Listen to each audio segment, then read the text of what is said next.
Muy bien. Muy bien, vamos a hablar y estamos acá y tenemos invitado al secretario regional ministerial de Bienes Nacionales, Víctor Igor. Don Víctor, el tema el patrimonio.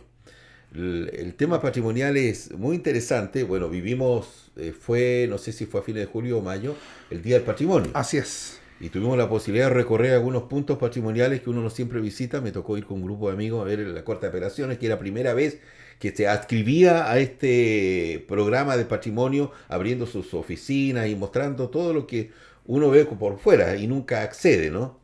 Y comentábamos jocosamente, y la funcionaria ahí también, gracias por venir, dijo, yo nunca espero estar acá, le digo que por alguna situación. Sí, y ellos comentaban, claro, que la gente llega por circunstancias extremas allí y que no siempre es agradable, ¿no? Pero los funcionarios tratan de hacerle lo más Ameno. ameno y asequible todo lo que se pueda vivir allí internamente en la corte. Después vinimos a ver el Palacio José Menéndez, en fin, donde está ese casino militar, en fin. Lugares que uno no siempre tiene acceso. Bueno, yo en eso aprovecho que hacen mención a la Corte. Para nosotros como abogados es nuestra segunda casa Claro, prácticamente. pasan ahí. Así que aprovecho de enviar un saludo a todos los funcionarios judiciales que trabajan no solamente en la Corte, sino en todos los tribunales que desarrollan ahí una excelente labor. Y como dices tú, no siempre es agradable estar ahí, pero ellos hacen Ujú. ameno la estancia. ¿Cómo no? ¿Cómo no? El patrimonio guarda relación con esto que tenemos en la ciudad, con la arquitectura, la infraestructura que Así tenemos. es. Nosotros podemos, siempre lo hemos comentado con muchos amigos también, y unas me recuerdan siempre que esta ciudad es preciosa, escapa al patrón común de las ciudades chilenas, por este centro que tenemos tan cosmopolita y en donde, sí, por cierto, los migrantes sembraron huella y dejaron ahí su impronta y su Así sello, es. en todo el casco histórico de la ciudad de Punta Arenas. ¿Cómo se mantiene esto? Porque Pero hay algunos puntos que también están al debe. así es. Bueno, yo creo que uno de los éxitos anoche, yo veía un reportaje respecto de la cooperación del patrimonio en Santiago y en Valparaíso, porque claro, viajamos y el Mm, casco histórico hoy día está lleno de restaurantes extranjeros y con obviamente no un trato muy amigable hacia la arquitectura histórica, digamos. Punta Arenas tiene la gracia de que en definitiva hoy día tenemos efectivamente un casco histórico patrimonial ujú. que está, digamos, bien usado. ¿Ah? Y en eso nosotros hemos también querido ir recuperando patrimonio histórico. La presidenta el 21 de mayo del año pasado anuncia, ¿cierto?, la recuperación de la ex cárcel. Y eso hoy día ya está traspasado a la DIVAM hace poco y ya vamos a hacer, la Gendarmería va a hacer entrega formal de lo que quedaba de la Dirección Regional de Gendarmería Ujú. para incorporarlo también a la DIVAM y hacer esta gran biblioteca regional y archivo regional. Esto porque toma, perdón, Víctor, esto toma por calle Waldo Seguir y Y Chiloé, Chiloé. así es. Es Entonces, todo, toda la es todo, esquina. es todo. Así es que para nosotros evidentemente eso es algo importante, no solamente porque estamos recuperando un espacio patrimonial, sino también porque abrimos este patrimonio histórico a la comunidad a través de cultura, lectura, etcétera. Entonces eso evidentemente hace y por otro lado tenemos nuestro gran proyecto de recuperación patrimonial y que reivindica la memoria de los derechos humanos, la Casa, ¿cierto?, de los Derechos Humanos de Colón 636. Ujú. Y entonces evidentemente hemos tenido una mirada regional distinta porque nosotros tratamos de manera distinta nuestro patrimonio. En este reportaje hacían alusión a los Ujú. subsidios y hacía una exigencia, ¿cierto?, directa al gobierno respecto de cómo ir gestionando recursos a privados para efectos de ir recuperando. Ujú. Pero así, al igual que la basura, yo reflexionaba, Juan, ¿Ya? que en estricto rigor aquí la recuperación patrimonial y el cuidado de nuestro patrimonio y de nuestros sitios de memoria es un cuidado y un respeto de todo. Y eso implica Ujú. también a las empresas privadas cuando en definitiva tienen acceso, porque no todos los edificios patrimoniales son del Estado. Da la casualidad que acá tanto la ex cárcel pública Ujú. como la Casa de los Derechos Humanos Colón 636 es de propiedad fiscal y nosotros evidentemente podemos tener una mirada y podemos acceder también a recursos y fondos, pero no siempre es así. Claro. Nosotros hoy día también tenemos uno de nuestros orgullos a nivel regional y nacional por parte del Ministerio de Bienes Nacionales, porque tenemos una de las concesiones onerosas más exitosas de nuestro ministerio, que es la concesión el Parque Histórico Rey Don Felipe. El Claro. Fuerte Bulnes. Ujú. Precisamente porque acá lo que se hizo es, mire, nosotros como fisco tenemos un patrimonio que es un patrimonio histórico y en definitiva hoy día podemos conjuntamente con la empresa privada recuperar ese patrimonio, darle valor y en definitiva hoy día proyectar y ser un punto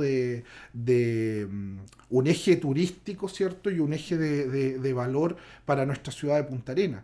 Y eso ha sido una recuperación continua prontamente y hemos estado en conversaciones, prontamente ya se va a inaugurar los adelantos que se han hecho principalmente el centro de visitantes, pero también ahí digo, bueno, nos han llegado, seamos honestos, muchos reclamos respecto del cobro al acceso, los 2.000 pesos para magallánicos, los 8.000 pesos que no son para residentes magallánicos.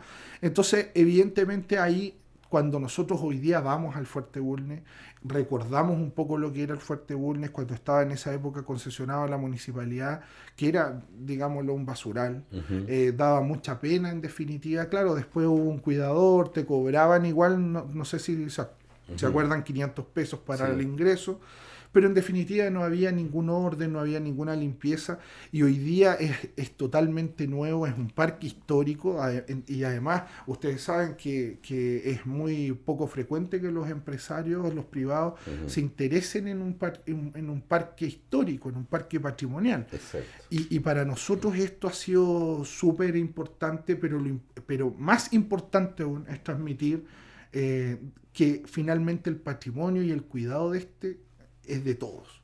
El patrimonio es de todos nosotros, no es Ujú. solamente del Estado, no es solamente del dueño o propietario del inmueble patrimonial, sino que es de todos. Y en definitiva, si nosotros podemos contribuir de cualquier manera a esto, es bienvenido. Claro, cómo no. Claro, ahí está la disyuntiva, es decir, cómo trabaja el Estado con el privado, Así es, ¿no? Y que no tampoco rompa la regla de lo que significa un patrimonio histórico. así es, Claro, así porque es, si no podemos llenarnos de cosas modernas y ¿dónde está lo histórico acá? así El es. histórico, bueno, hay que pasar de aquel portoncito hacia allá, esa es la parte que retrata el Fuerte Bulnes, con todo lo que tiene, y en un, qué sé yo, me pueden poner, qué sé yo, una persona que me acompañe y me esté dando una clase de historia ahí de Magallanes, que ojalá sea la más atractiva y la más apegada a la historia propiamente tal. Después va a estar abajo el Parque Rey Don Felipe, en lo que uno llama habitualmente como la Bahía Mansa, Así es. que eso es todo, esto es todo Es todo el parque. es todo el Así parque. es todo el parque. Casi, bueno, hay una parte de la península Santa Ana que es privada, pero todo lo que es la península propiamente tal, fiscal, es parte del parque. Ujú. Y hoy día tenemos proyectos, o sea, tenemos una región, nosotros contábamos la otra vez con un amigo, tenemos una cantidad importante de museos. O sea, Sí, para la región de Magallanes, la sí. historia en definitiva, tenemos un museo natural que se llama Estrecho Magallanes, además. Entonces, en ese contexto, evidentemente, nuestro patrimonio histórico es un patrimonio regional importante y entonces ahí la importancia de relevarlo, de cuidarlo y de obviamente trabajar en conjunto. Lamentablemente es difícil en otras regiones, pensemos Valparaíso, patrimonio de la humanidad, Mm, absolutamente toda la ciudad es patrimonio de de la la humanidad. humanidad y en ese contexto claro que es más complejo y ahí vemos cómo se van perdiendo muchos edificios históricos en estos con restaurantes mostraban ahí los letreros, cómo Ujú. tapaban, ¿cierto? Los detalles arquitectónicos y de valor incalculable, ¿cierto? Pero en definitiva nosotros hemos querido darle una mirada distinta en la región de Magallanes como siempre. ¿Quién, en definitiva, Víctor, pone el cascabel al gato respecto al rescate de lo patrimonial? Cuando nosotros hablamos de casco histórico de Magallanes, ¿quién tiene que definir aquello? O sea, ¿Bienes nacionales? ¿Municipalidad? ¿Quién pone las reglas del juego acá? ahí yo insisto, esto es de todos y hemos visto cómo hemos trabajado para lograr, ¿cierto?, lo que es el proyecto de Colón 636 y ahí estamos en una mesa, todos los servicios públicos y Ujú. todas las agrupaciones de derechos humanos pensando en qué es lo que queremos. Hace poco estuvimos con el intendente en Santiago visitando el ex centro de exterminio Londres 38.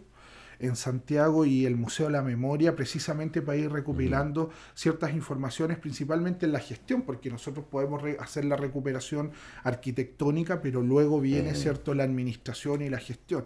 Y eso es importante. Aquí hay que sumar a todos los actores y en la medida que también se interesen, y que espero que así sea, digamos, los privados también puedan hacer sus aportes. También hace poco estuvimos en Caleta María con el ejército, en donde ellos también nos exponían este museo que quieren crear acá, donde está el casino de oficiales al frente de la plaza. Sí, cómo no. Entonces, evidentemente, aquí hay una mirada de Estado frente y el valor frente a nuestro patrimonio histórico. Hace poco, en el mes de marzo, también dimos como gobierno una señal súper potente respecto de esto, y es que todos los museos de la DIVAM, que pertenecen a la DIVAM, son de acceso gratuito. Y en ese sentido, para nosotros como región es muy importante porque tenemos dos. Uno, ¿cierto?, que es el Museo Sarah Brown, y el otro el Museo Martín Gusinde en Puerto William. Por lo tanto, evidentemente, es una iniciativa de gobierno, es una iniciativa de Estado, pero la idea es que sean los privados también que se vayan sumando, y cada uno de nosotros como ciudadanos entendiendo la importancia de nuestro patrimonio. De patrimonio, y a lo que comentaba antes de ir a comerciales, Víctor, estamos con don Víctor Igor, quien es el Ceremi de Bienes Nacionales, acerca de esta inquietud y denuncia que plantea esta dirigente vecinal ayer acá en el programa. Usted lo cita, escuchó algo o le informaron de la dirigente presidenta de la Junta de Vecinos 22, Mateo Toro y Zambrano, Luisa Quesada, de una toma de terreno que son bienes públicos, en una pasada que hay allí, que incluso la vecina estaba reclamando porque en algún momento quería que hagan ahí una pasarela para unir ambos extremos del río de la Mano. Del río de la Mano, que hay como una especie de una quebrada allí. Pero en la parte baja aparentemente alguien se tomó unos terrenos y no solamente vive una familia, sino que son como varias casitas, me dijo, y cerraron el terreno. Así es. Bueno, un saludo a doña Lucía, porque Luisa, perdón, porque ayer justo nos encontramos en la Feria del Libro, y estuvimos conversando. Al tiro me dijo, aprovecho de plantearle, y muy bien, nosotros, y además, aprovechando antes que se me olvide, quiero enviar un saludo a la Feria Intercultural, donde todos nuestros pueblos indígenas están exponiendo y vendiendo, ¿cierto?, su también parte de su cultura, de su patrimonio, ahí en el Insuco. Así que un gran saludo también al presidente de la comunidad Cahuéscar, don Juan González. Así que yo ahí cumplo con y el aviso, porque van a estar tanto la Feria del Libro como esta feria todas las semanas. Ambas muy potentes, muy buenas. Muy potentes. Ayer estuvimos escuchando al tenor mapuche, que de verdad de un nivel importante, así que ojalá la gente pueda, aprovechando que tenemos este jueves feriado. Así es. Bueno, respecto de lo de Río de la Mano, nosotros efectivamente recibimos regularización de 5 familias, y efectivamente se encuentran en la ladera de una de las laderas del Río de la Mano. Nosotros hemos oficiado la Dirección de Obras Municipales, que son el ente técnico, digamos, de establecer finalmente si está dentro de una zona de riesgo o no. En Puerto Natales, nosotros recuerdo tuvimos al principio de gobierno también una solicitud de regularización en un sector muy similar, y nosotros lo rechazamos, y cuando lo rechazamos en uno de los tantos viajes que hemos hecho a Puerto Natales, las personas se me acercaron y me dijeron, bueno, Ceremi, pero ¿por qué usted nos rechaza esto? Si esto ha sido tanto tiempo, lo hemos querido regularizar. Pero tenemos una experiencia muy reciente, y es los aluviones y la inundación que sufrió la región de Atacama, precisamente porque la gente empezó a construir en sectores donde históricamente pasaba el río. Y cuando yo hablo con la directora de obras hidráulicas, claro, hoy día vemos el terreno sequito, eventualmente hacemos relleno, pero cuando revisamos la historia del cauce del río, lo mismo que pasó, no nos olvidemos, con Río Las Minas, evidentemente el cauce es mucho más amplio, y ahí tenemos que revisar 100 años hacia atrás. No es un tema de que cómo está hoy día el río y cuánta lluvia va a caer. En definitiva, tenemos claro cuáles son los cauces, y los que nosotros no queremos es seguir haciendo las cosas mal, como lamentablemente se ha venido haciendo en estas materias. O sea, uno entiende que existe déficit habitacional, uno entiende que existe falta a veces de terrenos para la construcción. Sabemos que además en nuestra región tenemos un flagelo, que son los terrenos que son absolutamente caros. Hay una inflación, una burbuja inmobiliaria, pero lo que no va, pero no eso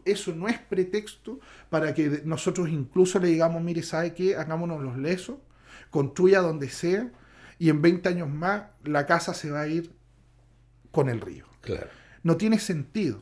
Entonces, evidentemente aquí nosotros tenemos que ser responsables, pero también las personas tienen que ser responsables y sus familias.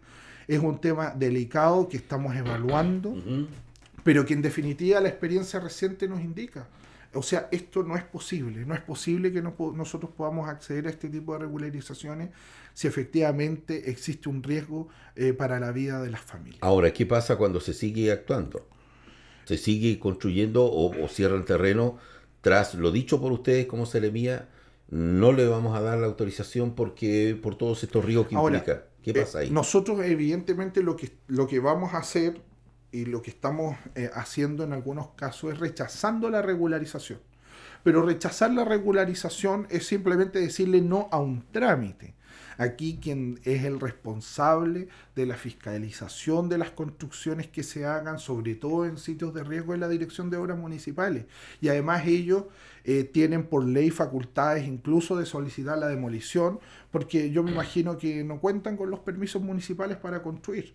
Entonces, pero eso también genera un problema, y nosotros entendemos y empatizamos con nuestros vecinos, pero es peor decirle ahora, mire, sabe que hagámonos los lesos, y después no van a tener ni casa y posiblemente, ni Dios lo quiera, la pérdida de un familiar, precisamente por un descuido y porque hoy día quisimos quedar bien con los vecinos, hacernos los lesos, pero no sabemos si en 1, 2, 3, 4, 5 años más qué es lo que va a ocurrir con ese cauce. Una emergencia. Así es.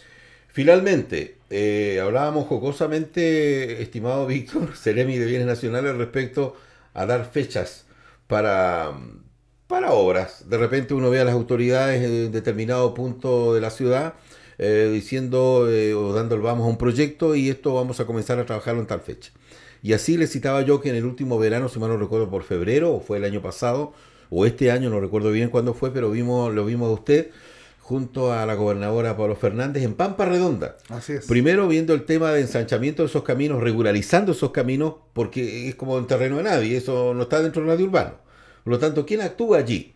Bueno, Bienes Nacionales le vimos a usted junto con los vecinos del sector, pero también planteando el tema del agua, regularizando el tema del agua. Y dijo, esto lo vamos a arreglar pronto, así que, ¿qué pasa con aquellos anuncios? Bueno, nosotros para esa gente del sector alto. Cuando asumimos, no sé si lo recuerda, estuvimos aquí conversando efectivamente Pampa Redonda, porque y Yao, Villa Andrea, y Versalovich, y Varilla, y Ojo Bueno, y hay muchos sectores, Villa Generosa, Leñadura, hay muchos sectores del sector periurbano precisamente, en donde tienen el problema de que están muy cercanos a la ciudad, pero no tienen los servicios de la ciudad, y los vecinos nos contaban 20 años en Pampa Redonda, ¿cierto? Tramitando servicios básicos, y lamentablemente, ¿cierto?, la negativa era, mire, los caminos no son fiscales y por lo tanto no podemos hacer ninguna obra pública. Entonces, y por 20 años la municipalidad, con mucho esfuerzo, de todas maneras ponía máquinas para que en el invierno no sea tan duro, llevaba camiones, agua en camiones aljibe, etcétera. Y eso evidentemente nosotros dijimos, mire, la dignidad y la calidad de vida no solamente es un privilegio del centro. O sea, aquí nosotros tenemos lo importante en las personas donde estén. Y además se da una situación muy compleja porque, si bien, como tú decías, son rurales, pero están a una casa de la ciudad. Entonces como que nos cuesta, digamos, hacer la distinción tan duramente. Y nosotros, claro, cuando asumimos, le dijimos al alcalde, mira, alcalde, ¿sabe qué? aquí hay un proyecto, nosotros nos vamos a hacer cargo, pero necesitamos que usted nos apoye porque queremos pasarles los caminos a la municipalidad y así poder comenzar la obra. Entonces yo me acuerdo de que cuando estuvimos efectivamente con la gobernadora, el alcalde y yo, y la directora de la DOH, yo hago el anuncio y digo, mire, ¿sabe qué? Aquí en 4 o 5 meses vamos a regularizar los caminos. Entonces Emilio me dice, Seremi, no se entusiasme con las fechas, lo mismo que me dice usted, porque de pronto nos falta qué pasa y quedamos mal de inmediato. Lo bueno en ese contexto es que esa pega dependía absolutamente de nosotros como ministerio. Yeah. Es distinto cuando, claro, dependes de autorizaciones de Contraloría u otras entidades públicas que a veces no están, digamos, a la par o al ritmo que uno le gustaría, precisamente en atención a las necesidades de la gente. ¿Cómo no?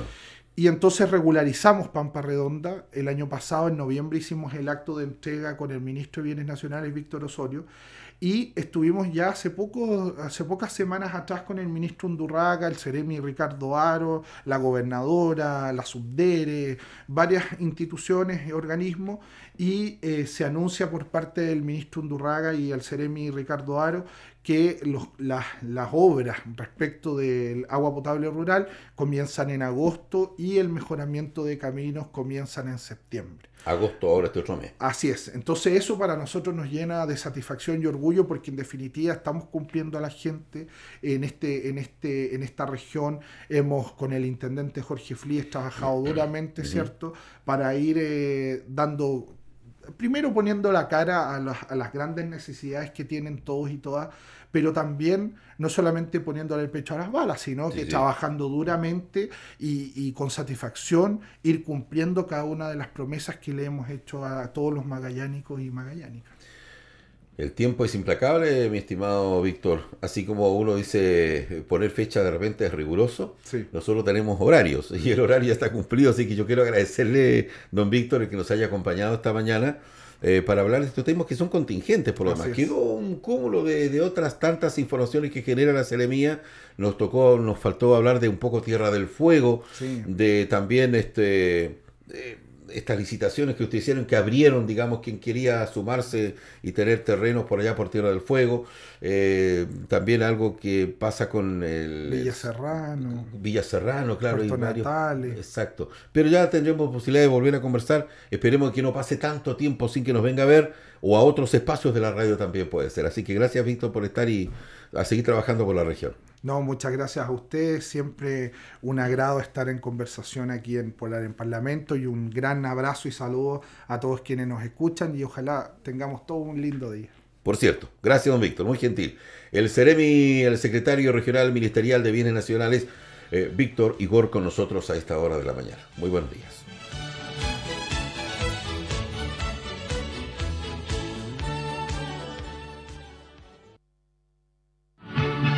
Esto fue Polar en Parlamento, solo por Polar Comunicaciones, radio, televisión